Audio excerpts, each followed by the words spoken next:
Bismillahirrahmanirrahim. Assalamualaikum warahmatullahi wabarakatuh. Halo anak soleh soleha, apa kabar kalian? Semoga kalian semua dalam keadaan sehat dan dalam lindungan Allah Subhanahu wa Ta'ala. Amin amin ya robbal alamin. Alhamdulillah, bertemu lagi dengan Miss Nia. Kita akan belajar tematik, tema 2, subtema 3, pembelajaran kelima. Materi yang akan kita pelajari hari ini yang pertama, manfaat jagung. Yang kedua, pemanfaatan sumber daya alam untuk kesejahteraan masyarakat. Yang ketiga, menyanyikan notasi lagu sesuai tempo dan tinggi rendah nada. Sebelum belajar, mari sama-sama kita baca basmalah terlebih dahulu ya. Bismillahirrahmanirrahim. Jagung. Jagung merupakan jenis tanaman pangan penghasil karbohidrat. Di beberapa negara seperti Amerika dan Afrika, jagung dijadikan sebagai makanan pokok. Di Indonesia, Madura merupakan daerah yang memanfaatkan jagung sebagai makanan pokok. Selain sebagai sumber karbohidrat, jagung juga mengandung protein dan serat yang tinggi. Bulir biji jagung adalah bagian yang dimanfaatkan sebagai bahan makanan pokok. Jagung dapat diolah menjadi berbagai jenis makanan, antara lain jagung bakar, jagung rebus, bakwan jagung, nasi jagung, berondong jagung, dan sayur asem atau sayur bening. Jagung tidak hanya dikonsumsi oleh manusia, tapi jagung dijadikan sebagai pakan ternak seperti unggas dan lembu. Berbagai olahan makanan dari jagung biasanya memanfaatkan biji jagung yang masih muda atau tidak terlalu tua. Namun biji jagung kering juga banyak dimanfaatkan oleh manusia. Biji jagung kering dijadikan bahan untuk membuat tepung jagung atau maizena. Tepung jagung digunakan untuk mengentalkan sup atau saus. Jagung tidak hanya dikonsumsi sebagai makanan, tetapi juga untuk keperluan industri. Salah satu pemanfaatan jagung adalah industri kerajinan, berupa lampu hias atau hiasan ruang tamu lainnya. Kerajinan tersebut memanfaatkan bonggol jagung. Di Jepang, jagung dimanfaatkan dalam bidang teknologi. Sari pati jagung dimanfaatkan sebagai bahan dasar pengganti campuran plastik atau polimer untuk membuat kotak komputer. Anak-anak, setelah kalian membaca teks tentang jagung, coba sebutkan kembali manfaat jagung bagi manusia. Yang pertama, sebagai bahan makanan pokok. Yang kedua, jagung dapat diolah menjadi berbagai jenis makanan. Yang ketiga, biji jagung kering dapat dijadikan sebagai bahan untuk membuat tepung. Yang keempat, kulit jagung dapat dijadikan sebagai hiasan rumah. Dan yang terakhir, sari pati jagung dapat dimanfaatkan untuk bidang teknologi.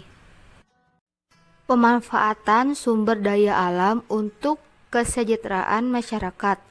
Makanan pokok suatu daerah dapat berbeda-beda. Hal tersebut sesuai dengan keadaan tempat dan budaya. Makanan pokok berasal dari tanaman, baik dari serealia seperti beras, gandum, jagung maupun umbi-umbian seperti kentang, ubi jalar, talas, dan singkong. Berikut 5 contoh makanan pokok selain nasi. Yang pertama, masyarakat di wilayah Maluku dan Papua mengonsumsi sagu sebagai makanan pokok karena kedua wilayah ini memang kaya dengan tanaman sagu. Yang kedua, beras singkong di desa Cirende, Cimahi, Jawa Barat.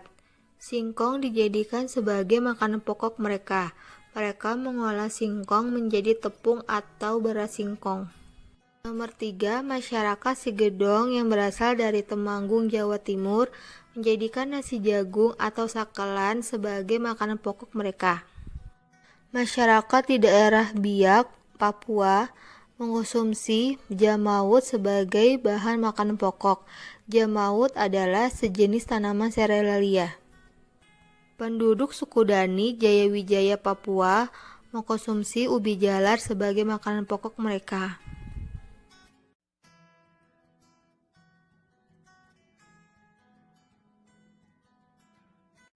Unsur yang pertama adalah notasi musik. Notasi digunakan untuk menuliskan nada. Notasi hanya dapat melukiskan dua nada sifat, yaitu tinggi rendah dan panjang pendek. Unsur yang kedua adalah tanda kunci. Tanda kunci digunakan pada garis para nada untuk menunjukkan letak titik para nada. Unsur yang ketiga adalah melodi. Melodi adalah rangkaian sejumlah nada atau bunyi berdasarkan perbedaan tinggi rendah atau naik turunnya. Unsur yang keempat adalah ritme atau irama. Ritme atau irama adalah gerak teratur karena munculnya aksen secara tetap. Unsur yang kelima adalah harmoni. Harmoni adalah keselarasan paduan bunyi. Unsur yang keenam adalah tempo. Tempo adalah cepat atau lambatnya sebuah lagu yang dinyanyikan. Unsur yang ketujuh adalah dinamik. Dinamik adalah keras lembutnya lagu dan perubahannya. Unsur yang kedelapan adalah tangga nada. Tangga nada adalah urutan nada yang disusun secara berjenjang.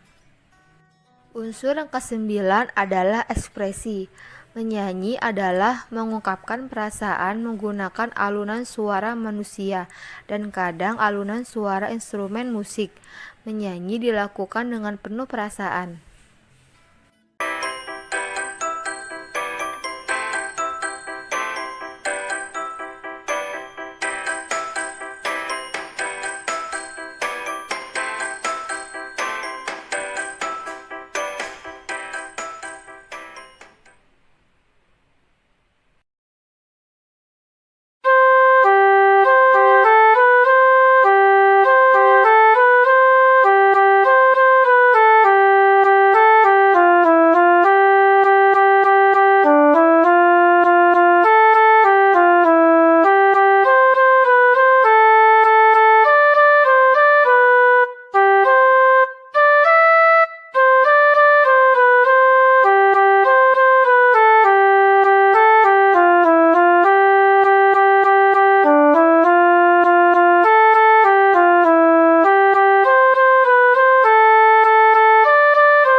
Alhamdulillah, pembelajaran hari ini telah selesai. Semoga apa yang disampaikan dapat mudah kalian pahami.